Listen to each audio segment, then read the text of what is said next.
I'm trying to fix you so you can't ask a question. By asking you a question, are you? You've got to answer yes. And I say, good. That's it. That's the self. Only be, and that's the self. Which means stop being a body. That's all there is to it. Nothing else. Total, complete, finished, period. Any questions? I want to record with it, but there's no questions.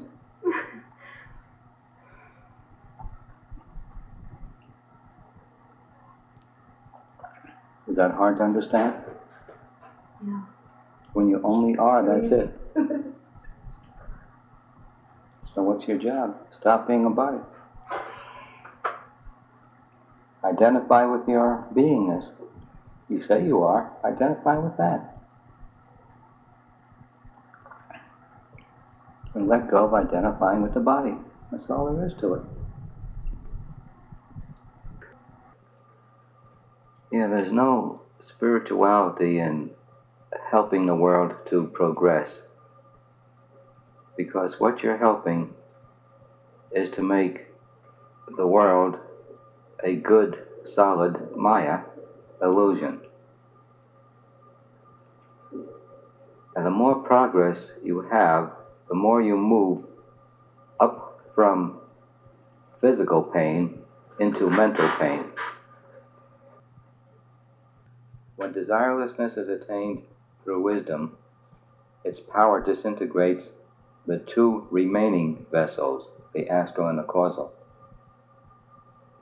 That's what we can do here. Eliminate all three containers by becoming desireless. When desirelessness is attained through wisdom, its power disintegrates the two remaining bodies, astral and causal. But the higher you go, the more sensitized you become, the deeper and more intense are your feelings. And the shame of it all is that when we're here, we don't realize that in this physical realm, you can eliminate all other realms. And there's only one way to become desireless, which is equal to becoming egoless. But I believe the word desireless is a better cover-all word than ego.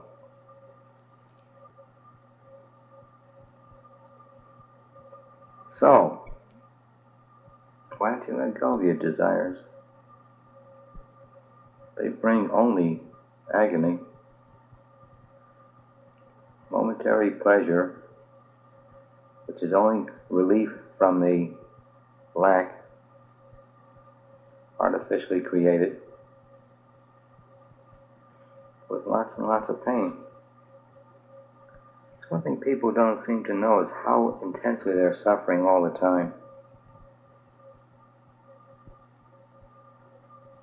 Compare it to the top state, and wow, all these subconscious thoughts are a real heavy burden, agonizing. So, I'm trying to sell you the idea that this world that you still think is so wonderful is nothing but hell. And that by undoing it, you have an opportunity to undo a tremendous amount of future hell.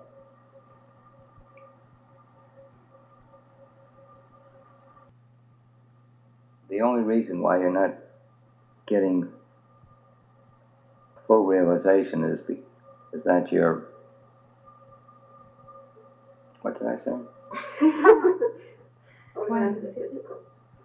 Oh yeah, you're holding on to the physical. You're holding on to being a body. The body being the vehicle through which you can satisfy desires.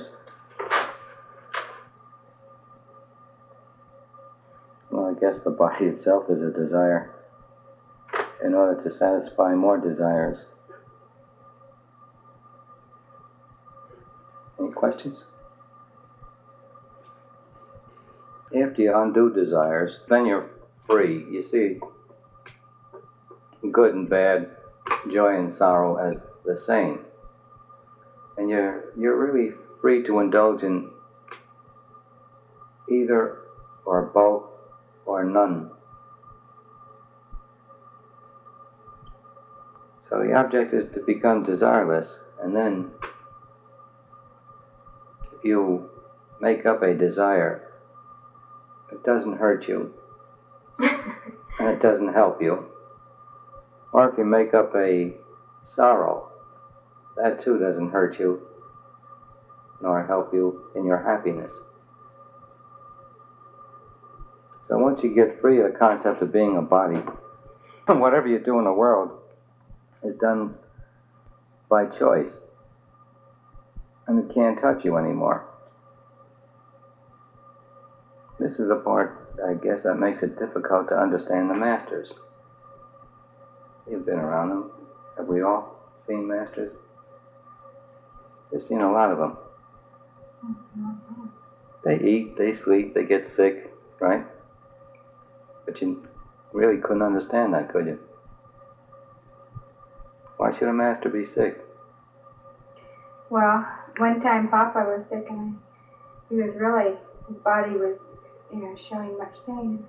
I stayed in his room and he sat up and he said, the body is, I forget what he said. He said, Ram, this is always the same. He said, so don't worry about this body. Yeah, but what did you see? You saw the body. That's why I said it to me. That's why it's hard to understand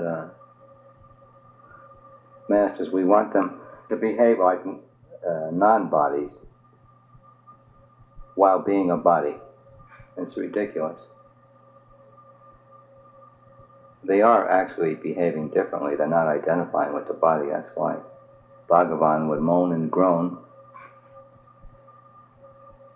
and his disciples thought he was really suffering, but he never thought so, because he saw the moaning and groaning, like the laughter and happiness, as a flimsy mock-up. Now, when you come here and you're not feeling well, you don't get any sympathy. Because it sure feels good even when you're feeling well. Well, why don't I tell you about it? Because we're probably wondering. So that you'll know it makes no difference. Like Papa was trying to tell you. Ram Dass is always the same. But bodies come, go, hurt, feel good. But if you don't identify with being a body, if you identify only with beingness, that's always all perfect.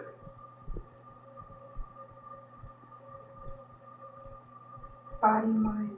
Same with the mind. That's where the pain is. The mind is a subtle body.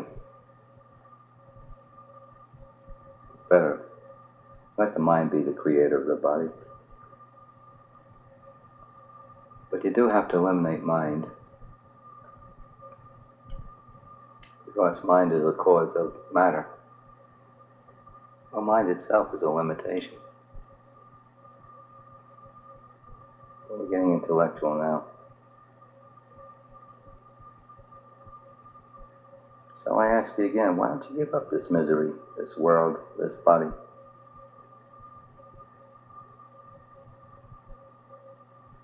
Any answers? Well, I think that what you said last time, that subconsciously, I feel that my joy really is in the world, and it's just very, very deep. Okay, and whose subconscious is it? Mine. Does that give you a key to something?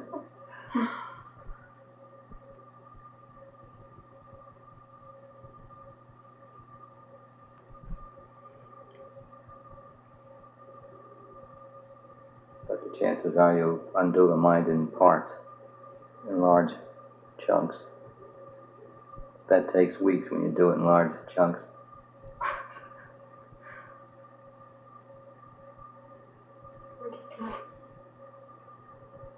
And fortitude.